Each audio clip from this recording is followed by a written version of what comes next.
Julie Raynor Gross, President and founder of Collegiate Gateway.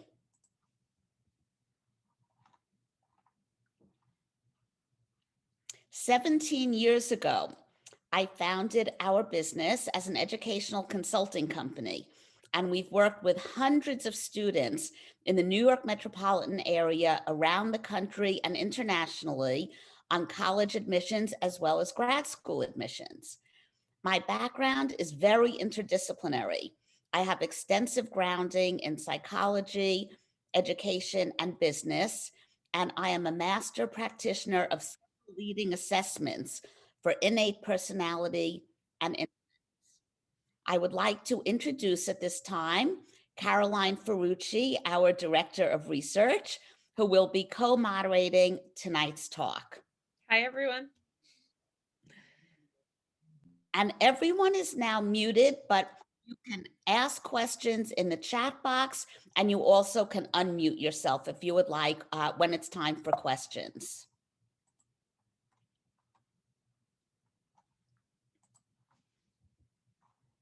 I belong to all the leading industry associations that enable me to communicate regularly with admissions officers and colleagues to keep up with all of the latest trends.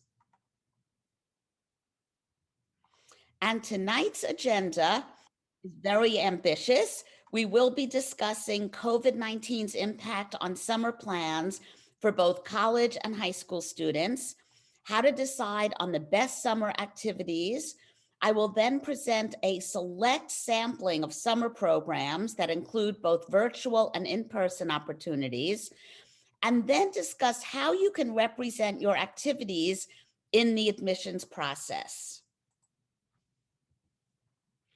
As we all know, plans for the summer of 2020 were largely canceled. And summer 2021 will be different yet again. Everyone, including students, parents, professors, and institutions, are more prepared now for remote options, but we know that so many families are hoping that students can participate in person. It is so understandable for students to feel overwhelmed by all the uncertainty. So take a deep breath. Many of you may be hoping that I will provide a list of 50 or 100 programs that are perfect for you for the summer, and I may do that. But even more importantly, I want to provide you with a framework for finding and evaluating programs that work for you. How are colleges looking at the impact of COVID on the admissions process in general? I've been participating in dozens of talks with admissions officers, and their message is truly for students to take care of themselves health-wise, help out their families, and engage as much as possible in their lives in whatever way is available and works for you. And students will be evaluated in the admissions process even more holistically than ever, given the limited availability of activities and the flexibility of most colleges regarding standardized testing. As you can see, Penn emphasizes practicing self-care and states that you will not be disadvantaged by the limited activities available to you. And similarly, Yale acknowledges the additional responsibilities you may need to take on. And this attitude is shared by most colleges. So what qualities are colleges valuing? At a recent 2-day virtual conference on business school admissions that I attended, the head of Duke admissions for the Fuqua Business School said that in addition to IQ and EQ, they're looking at DQ, decency quotient, and consider all three a triple threat. So how should we look at goals for the summer? Let's talk about both short-term and long-term goals. In the short term, you can use summer to deepen an existing interest or explore a new interest, reconnect with family or friends, or fulfill responsibilities in a number of areas with your academics, financial needs, or family. In the long term, impact is one of the key concepts that colleges are looking for. How did you use this challenging period to make an impact on yourself, your family, your community, or the larger world? Your summer activities can help you clarify your goals in terms of academics and career.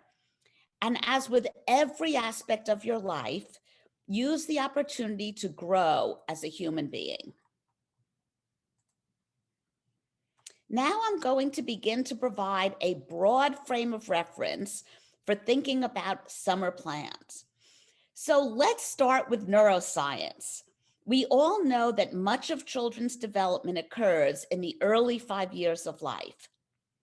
However, during the teen years, especially high school, the brain continues to mature, and synapses, junctures between nerve cells, grow so much that they actually need to be pruned about 1% per year.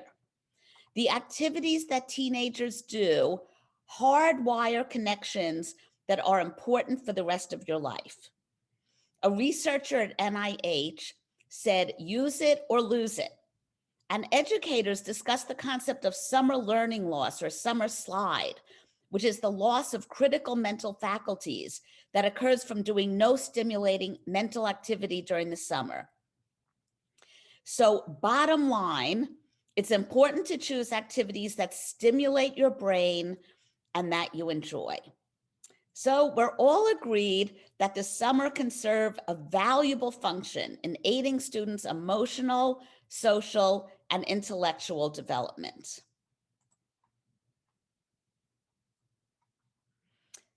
Coming up, we're going to take a quick break for questions and then discuss how to decide on summer activities.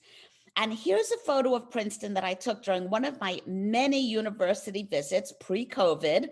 I visited over 400 colleges and grad schools in the US and over 50 internationally. And you can follow us on Instagram for a collection of all of our photos. So now it's time for questions.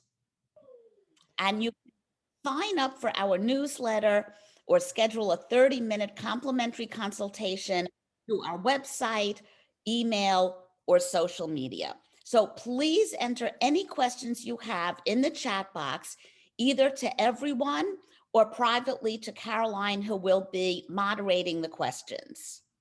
So Julie, we've received a few questions privately already, so we'll start with those. The first one I think is really common. We got this a couple times, and my child lives for camp every summer. How do colleges view camp? So camp can be an absolutely wonderful activity. I learned the expression 10 for 2 from several of my students who said they lived the 10 months of the school year for the 2 months of their camp experience. And no activity is inherently better for every student. It really depends on your interests, your personality, your goals, your preferences, what kinds of activities you've done before. Camp can afford an enormous opportunity for social, personal, and athletic growth, which are extremely important. So I'm going to combine two questions here because I think you can answer them together. Are there certain activities that are better than others? And are academic activities more highly regarded than work? So there are unique benefits to every kind of activity, and we will be discussing all the varieties of activities that students can do during the summer. And each one has very unique benefits. Work is a phenomenal opportunity to test out a potential career, to interact with maybe a more diverse demographic than you're used to help out other people, to acquire skills in teamwork, in responsibility. Academic activities can help you deepen an interest or learn about a whole new area that you haven't had the opportunity during the school year. So depending on your own particular situation and interests, all of these activities have their own unique benefits.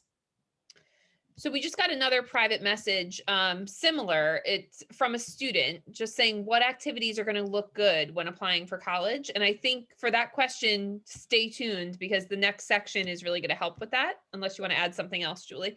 Absolutely. I think that it all depends how you express a particular activity. Why was it meaningful to you? How has it impacted your future goals or aspirations? So we will go into that much more in the next section. Okay.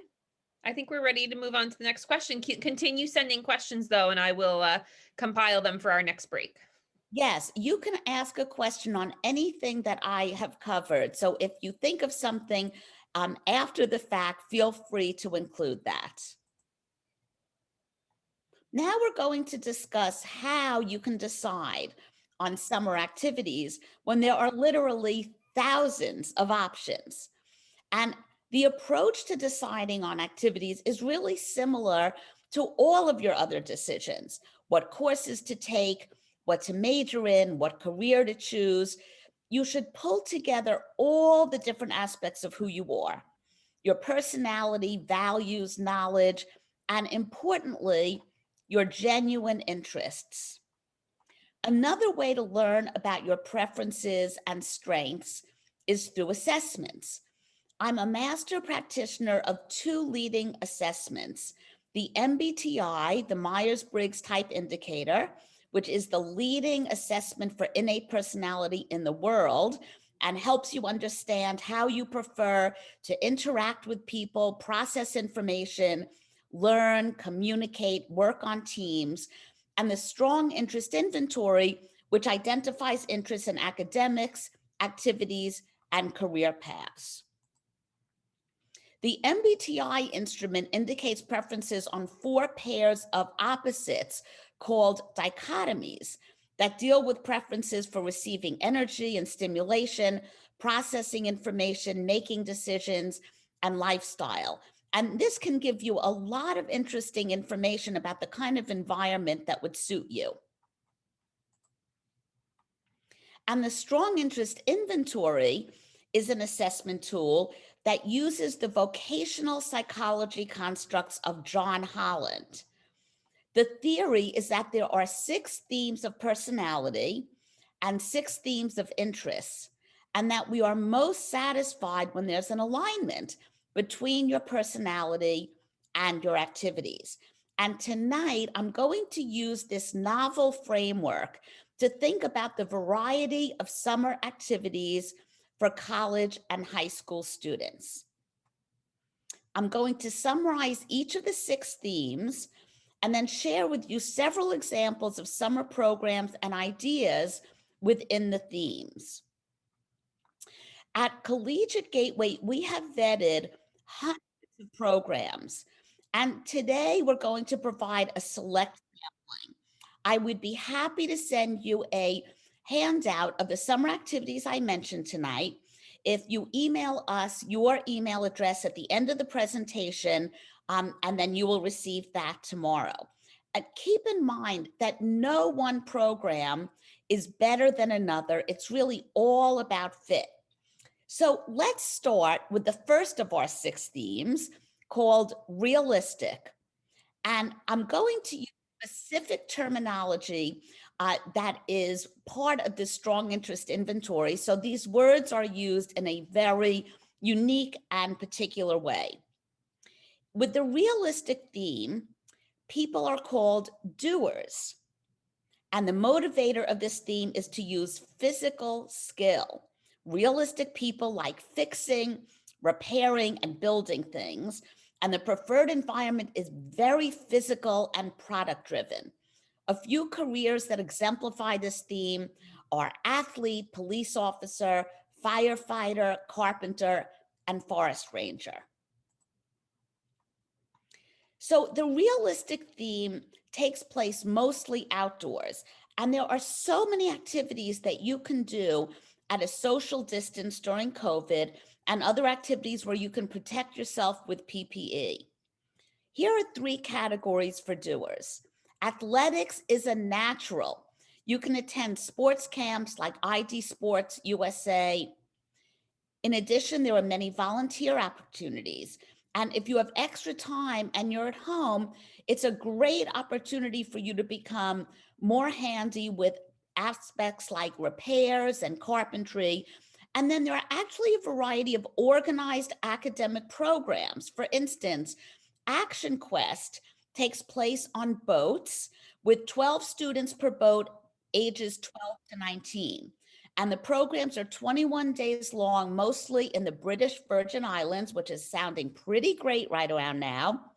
You learn marine biology, sailing, diving, but also personal, social, and academic growth. And this takes place in person.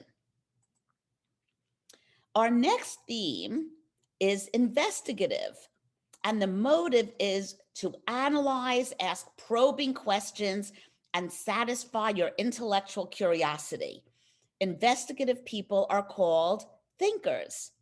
They like solving problems, conducting research, and using theoretical models, especially in the sciences. So the preferred environment, either for activities or careers, is highly academic and research oriented. And some careers in this area are biologist, chemist, researcher, dentist, or economist. So, what are some summer plans for thinkers? This area is tailor-made for academic programs, which offer the option of exploring new academic areas or strengthening your knowledge of an existing area that you're very interested in. And you can find hundreds of programs that vary from 1 week to 8 weeks, and even some are as long as 12 weeks. Some of our students are applying to only virtual academic programs. They're not comfortable yet in a social atmosphere given COVID. And some of those include Barnard, Duke, Georgetown, Rice, the SUMAC program at Stanford, Stevens Institute of Technology, Tulane, and Yale.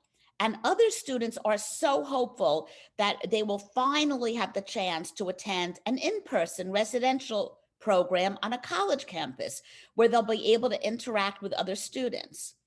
So a few of these examples are a Bucknell engineering program, Florida Institute of Technology, Notre Dame, and then several of the Penn programs and UVA. And the programs that have an asterisk are offering students a choice now of an in-person or virtual. But please keep in mind, we've spoken to many heads of leading programs around the world, and all of them say that even if they have on their websites that their programs will be in person, it is absolutely subject to regulations by the CDC, by states, by countries that the programs are operating in. So it's a goal at present, but no program can guarantee absolutely that it will take place in person for this coming summer. Most of the programs that I've mentioned on this slide offer a variety of choices of programs in the humanities, in STEM, but some are very specialized. So for example, Bucknell and the Florida Institute of Technology are strictly engineering camps. Rice Elite Tech Camp and Stevens are more STEM-based in general. And then UVA Advanced is business oriented. Another area that thinkers could pursue is research. And there are many different types of research programs. So we have a specialty area of working with students who are in 3-year high school research programs. We also work with students in college who are interested in the pre-med track and do a lot of research. And some of our high school students have applied to research programs through established organizations, like BU has RISE, a research internship in science and engineering, which is virtual. Rockefeller has a summer science research program, also virtual. But at Memorial Sloan Kettering, there's an in-person program this summer, Human Oncology and Pathogenesis. RSI is one of the most selective programs in the world. That is the Research Science Institute that is co-run by MIT. And it is at present planning to be in person. We have other students we're working with who would like to do research and who are planning to compete in national research competitions in senior year of high school. And they would like to stay home and work with a mentor. So we are helping them identify mentors who are working in areas that are of interest to them. And these students can reach out directly to local labs and medical professionals to find research projects in their areas of interest. And some of those examples in the New York area are the Feinstein Institutes, NYU. You can actually email professors directly, the Northwell Health and Stony Brook hospital systems. Now we're going to talk about the artistic theme. And as it says, these are people who love to create, and they are called the creators. They like all forms of creativity. So that would include what you first might think of in this realm, the creative and performing arts, but it also includes students who have a passion for cooking or baking or interior design. So you can define this very broadly. And a preferred environment for activities in the artistic realm is highly aesthetic and unstructured. So the artistic and the investigative can be done on your own. They don't require other people, but they can be performed collaboratively. And some creative careers would be actor, writer, musician, designer, architect, dancer. So what are some summer plans for creators? Again, as with the other themes that we've been talking about, there are many established programs in creative writing, theater and fine arts, and film. And some of these programs are being planned now to be in person. So of all the programs listed here, the ones that are hoping to be in person are in theater, the Interlochen Center and the Young Actors Theater Camp. But you can also do so many independent activities as a creator. So this is really tailor-made for this particular period when we're all spending so much time at home. You could compose and play music or learn a new instrument. You can choreograph a dance, cook or bake, or actually start a test kitchen and post your recipes and your creations on Pinterest or Instagram. You could learn coding, which is very creative, and you could start your own blog. Now we turn to the theme of social, and the motivator is to help, support, and empower other people. So the word social is not meant to be extroverted, because there are many introverted people who are drawn to teaching and other professions because they so much want to help people. So these people are called the helpers, and they like to teach, counsel, and guide others. Now, this cannot be done alone. This must be done collaboratively. It is very relationship based. So the preferred environment would be extremely supportive and interactive. And some of the careers in this area are counselor, athletic coach, teacher, or social worker. So whereas the investigative and the artistic activities can be done alone, the social theme would be accomplished within an organization or on your own, reaching out to other people that you could help. So with an organization, for instance, you could work with Vision Service Adventures, which is starting a fascinating new program in Montana on a farm, where people will be working with animals and learning about environmental areas. And in addition, there is no end to what social people can do independently. You can do so many activities virtually. You can reach out and tutor younger students. You also can do athletic coaching where you can maintain a distance.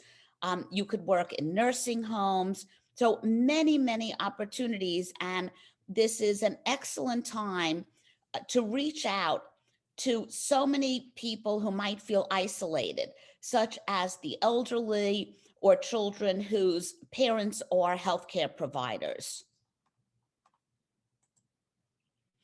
In addition, you could work, you could seek employment or internships in ways that you can help others. And now let's turn to the theme of enterprising. So we have 2 more themes left of the 6 strong interest inventory themes.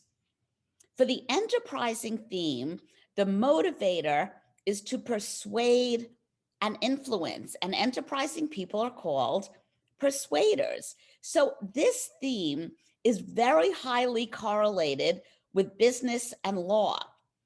Because in business, you're persuading people to buy products or services. And in law, you're persuading people of your ideas. This theme also involves the enjoyment of managing people and projects. And the work environment, whether it's a career or an internship or a summer activity, will be very competitive and fast-paced. And some of the careers are lawyer, executive, salesperson, or entrepreneur. So what would be some summer plans that persuaders could do? For the enterprising theme, there are a variety of academic programs as well as internship opportunities. So academic programs are found in so many different categories: in debate, pre-law, leadership, and business. And as you can see, many of these programs that we have vetted and that we highly recommend are at many of the top universities in the country. In addition, persuaders could do internships. And last year, many of the in-person internships were limited, but we hope that this will open up enormously this year. So if you're interested in law, you could volunteer to work for a local politician, or you could do paralegal work. Last summer, one of my students in California became very motivated to help out with the election and to increase voter registration. And she volunteered with Vote Save America. And it was truly a life changer for her. So now we're on to our very final of the 6 themes, called conventional. This theme is tailor-made for COVID because it is highly correlated with working alone on your computer, which we have all been spending so much time doing. For the conventional theme, the motivator is to organize information and data. And it's correlated with computers because that is how we do that in our times now. So we organize information into reports, we organize data into charts and graphs, all with the help of our computers. And the preferred environment is organized and structured. So several careers that are aligned for conventional people have to do with accounting, finance, banks, private equity, and investments. There are many academic programs that would satisfy conventional organizers. So for instance, Barnard started a very interesting program called Code with Clossy. And that is for girls to learn to code. And there were several other coding camps. My students know that I have a motto that every high schooler should learn to code, because even if you do not want to make a career of coding, every profession will overlap with coding in the future. In fact, computer science is expected to be over 50% of all of the jobs in the STEM area. So whether or not you want to code, everyone should understand the power of coding and be somewhat proficient with what coding is all about. There are also courses in data science and in finance. And in addition, as with many of the other categories, there is so much you can do independently if you choose to stay home. So you could write blog posts, you could build your own website or a website for a local business. One student I worked with several years ago attended Colgate.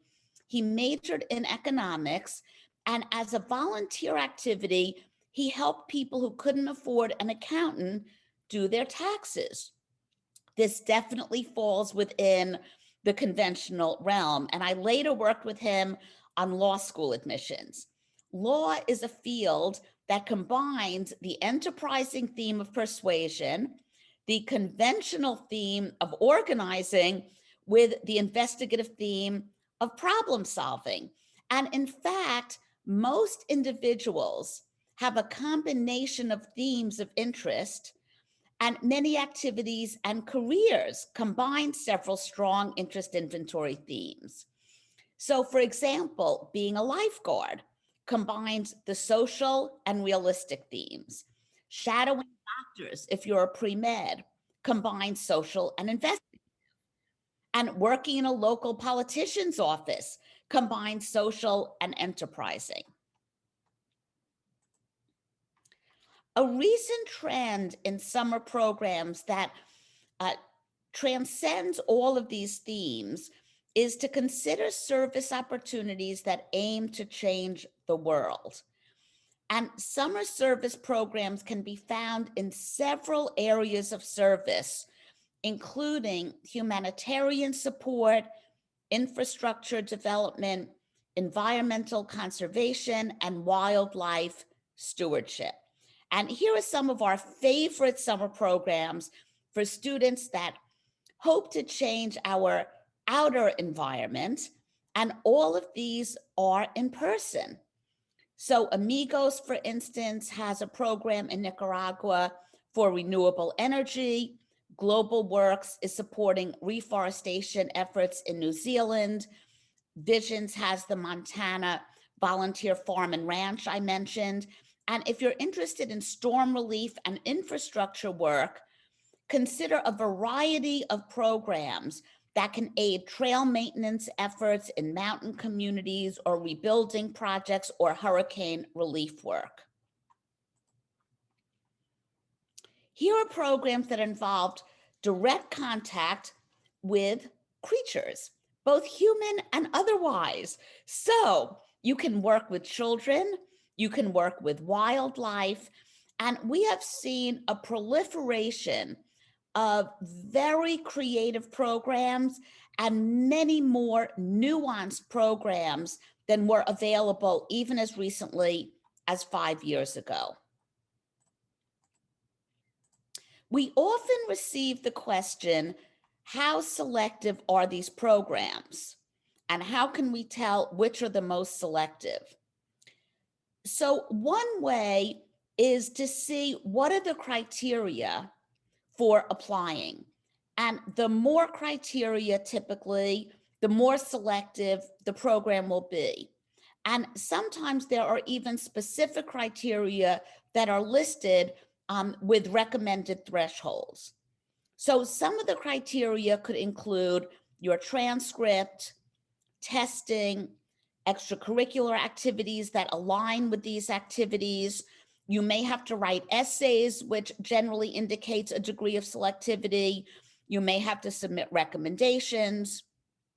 So for instance, the RSI program at MIT recommends a PSAT of at least 740 on math and 700 on verbal, or ACT of at least 33 math and 34 verbal. And for recommendations, RSI would like 2 teachers that are in the math or science area and a research supervisor if you've conducted research. Yale would like 2 recommendations, and sumac at Stanford would like one recommendation from a math teacher. So for these programs, you definitely need to have already demonstrated a high level of competency in the areas of the programs. Coming up, we're going to talk about how you can represent these activities for college admissions. And as a reminder, we're very happy to send you a summary of all of these examples of activities. But keep in mind that there are hundreds of potential activities, and we customize our suggestions for our clients based on their individual needs and interests, just as we do for every aspect of options for courses that we recommend, activities during the school year, what testing to take, what colleges to apply to. Everything is customized, individual preferences and personality and interests of the individual student. I would like to point out that this photo that I took is at St. Andrews in Scotland, which I visited several times during one of my many university visits. And in addition to the 400 colleges and grad schools in the US, I visited over 50 internationally, the vast majority in England, Scotland, Ireland, and Canada, and also in other countries such as Germany, Amsterdam, and Hong Kong. And it provides a wonderful frame of reference to see all of the different educational models and specialties of different universities. So now we'll take a few questions on the sections that I just covered.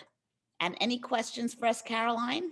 We have a lot, Julie. So we'll move through them quickly. But first, just as a reminder, what Julie said, if you want a PDF of all of those programs that Julie mentioned, feel free to direct message me in the chat, and I'll make sure, like, just send me your email address and I'll make sure you get on that list, or you can email Julie, as she said. Yeah. Okay, so the first question is from a student.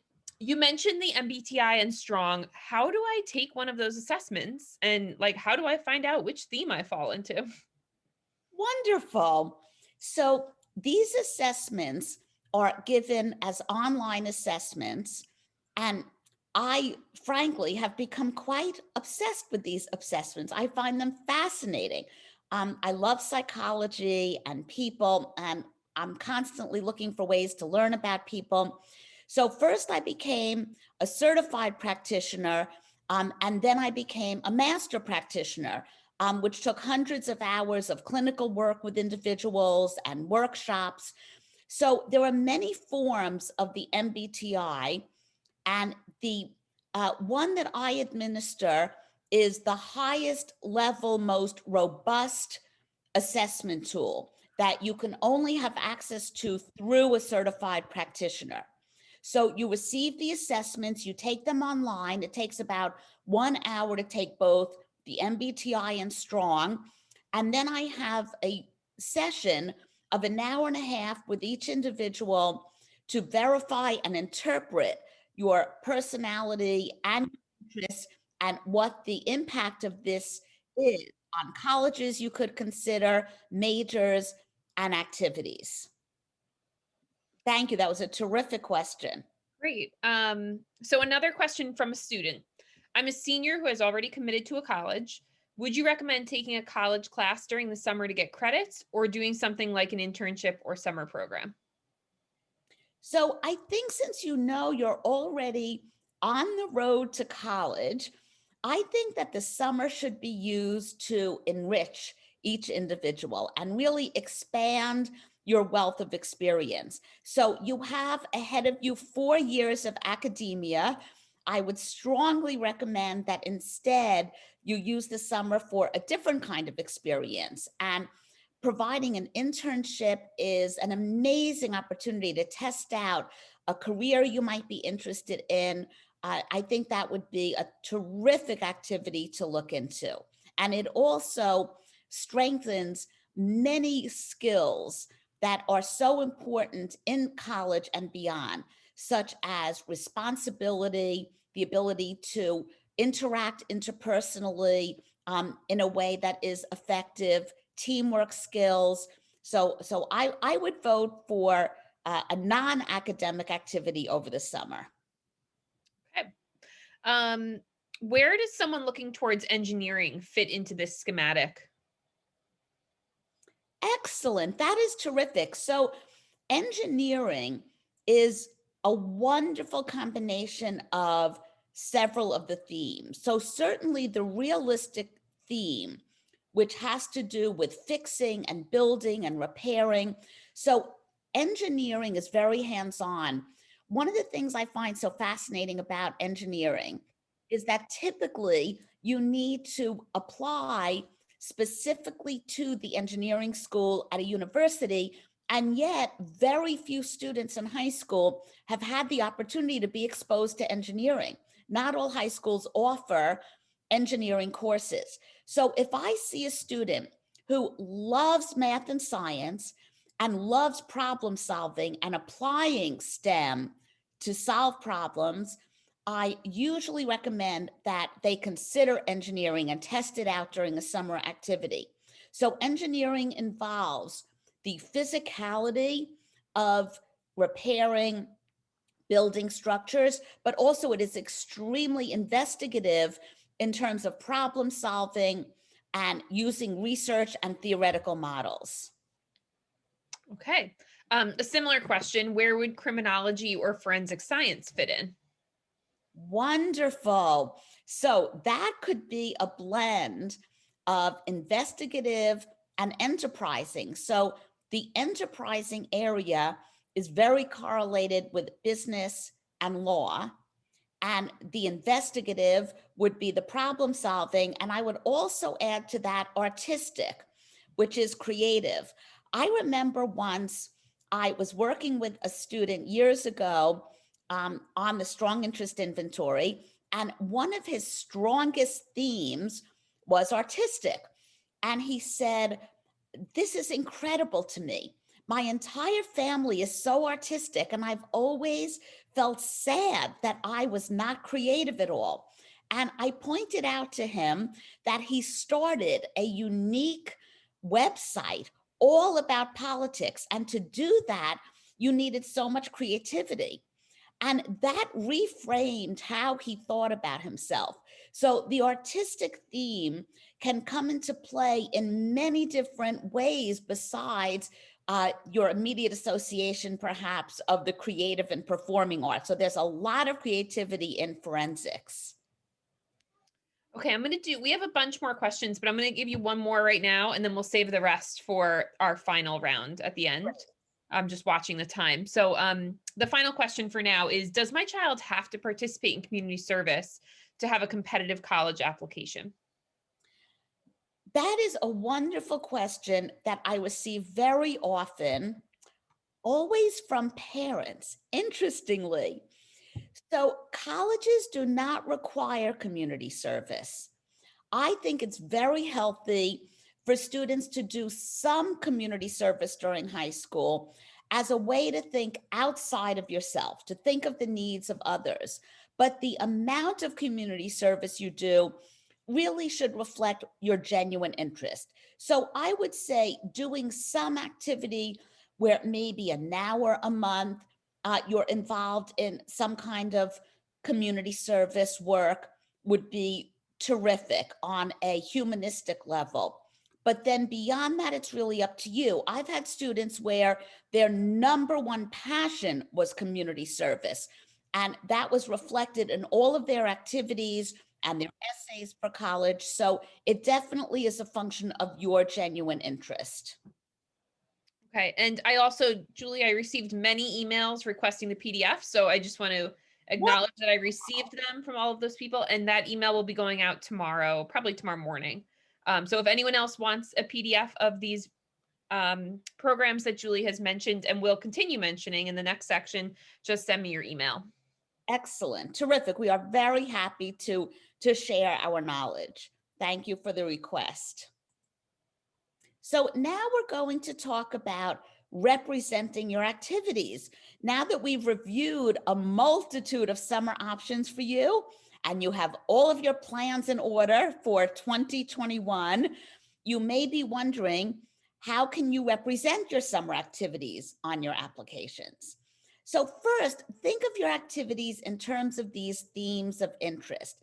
We've discussed the themes of realistic, investigative, artistic, social, enterprising, and conventional. And in addition, for some students, their identity, cultural, religious, or gender, plays an enormous role in the activities they choose. Some examples include an Asian American cultural identity, a Catholic religious identity, or a gender fluid identity. And for all students, the activities can be represented in so many ways in the admissions process. The Common Application is now accepted by 900 colleges, and there are many opportunities on the Common Application or on the applications of other colleges or other platforms. So for instance, the University of California, Apply Texas, use their own platforms. There are some universities that have their own application, such as Georgetown, but everyone has some way of asking students to list their activities. So this is a screenshot from the activities sheet on the Common Application. And there's a drop-down menu for the type of activity, new this year, an extra column of 100 characters for the name of the organization or activity that you're involved in. So that frees up space in the most important field, which is a 150 character field that you can succinctly describe your responsibilities for each activity, and you have up to 10 that you can describe. In addition, many colleges offer the option of uploading your resume in addition to the activity section. So we work with every student on a resume because we feel that it is so useful to have a working resume from the age of 15 on that you can use for summer jobs, internships, research programs. And although we have a template that we like to use, each student's resume can be organized in a totally different way depending on your areas of strength and preference. So for example, if community service or athletics or research is your passion, you could have a separate section just on that. In addition, we work with students on specialized resumes. So in addition to working with students who apply to the four-year university that has a broad array of academic areas, we work with students who apply to art school and work with them on a specialized art resume or apply to a theater program. If you're a recruited athlete, we develop a special athletic resume, and we work with many students who have done extensive science, math, or social science research and work with them on a specialized resume that highlights their research. In addition, I am a very big fan of LinkedIn. That is a great way to represent your experiences and network for jobs, even in high school. And finally, a major way that you can discuss meaningful activities is through your application essays. There are a variety of types of essays in the Common App as well as the other application platforms. And these essays can be a great opportunity to highlight your summer experiences and other extracurricular activities. Some colleges include an activity essay in which they specifically ask you to discuss a meaningful activity. But you'll have opportunities to discuss activities in many other essays. We have worked with many students whose activity was so significant to them that that was the subject matter of their personal essay. For instance, a student who was devoted to jazz wrote all about how he improvised in jazz and how he improvised in other areas of his life. Some examples of other essays what I call a match essay, which is why do you want to come to our school, or why do you want to major in that area, and how can our curriculum support you? Even for that, you can discuss activities that are relevant to your academic field. There are often an essay about community. What community are you involved in? You could discuss an activity in which you participated and contributed to your community, such as volunteering in a political office. And why are essays such an important component of the admissions process and will be increasingly important this year because of the limits on extracurricular activities and the limited availability for many students of standardized testing? Essays can serve to personalize you beyond the numbers of your GPA and standardized test scores, so they can help you stand out and communicate your values and fit for the colleges. In addition to the applications that you as a student are responsible for, you also can represent your activities through recommendations. And many colleges allow you to ask recommenders outside of the 5 core academic subjects of your teachers in English, history, foreign language, math, and science. So you can ask people who supervise you in a variety of activities, such as a club advisor, a research mentor, a coach, or an employer. Interviews also provide you an opportunity to discuss activities. And in fact, college interviews often focus on your extracurricular activities as a way to find out more about you than your grades and test scores. And always discuss what you can contribute to the school, not just what you will gain from the school. Remember that it's a two-way relationship. Your summer can be productive and enjoyable in so many different ways. And for each individual, the key is to identify the particular activities that align with your personality, strengths, preferences, and interests, and that you will find the most rewarding. So now we have our final few minutes for questions. Okay, so this next one comes from a parent.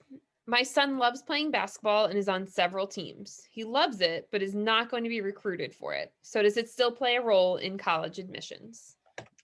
Absolutely. You do not need to be at the top of the activity. You can debate without being a national debater. You can enjoy athletics without being recruited. What is most important is that you demonstrate a breadth and depth of commitment to a particular activity, meaning that you've been involved in it for several years, that you have been devoted to it, that you've taken it seriously. And participating in sports shows a high level of the ability to participate in a team, which comes into play in so many activities and in academics in terms of working on group projects. So athletics is still extremely valuable regardless of whether you're going to be recruited. Okay. Can you talk a bit about the different approach to summer internships for students in high school and those that are in their first year of college?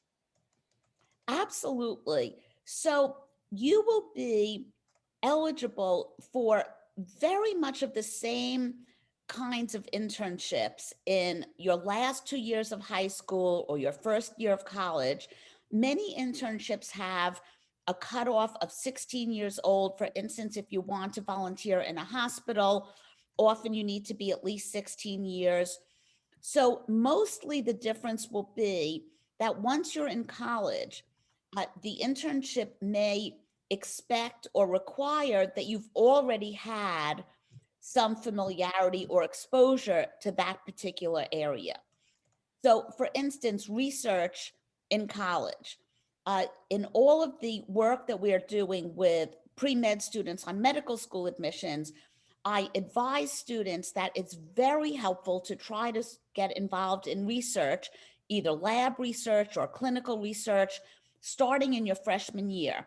Because as you go through college, the expectation will be that you've already had some experience in research that you can build on. So you will be eligible for many of the same opportunities. Okay, a final question, I believe, unless anything else comes through. I took Algebra 1 in 8th grade. Would it be beneficial to ask my teacher from that year for a letter of recommendation? I am so glad that you asked that question. Colleges prefer that recommendations come from junior or senior years of high school because you're closer to college at that point. So the teachers will be able to evaluate who you are as a person that will be entering college very shortly.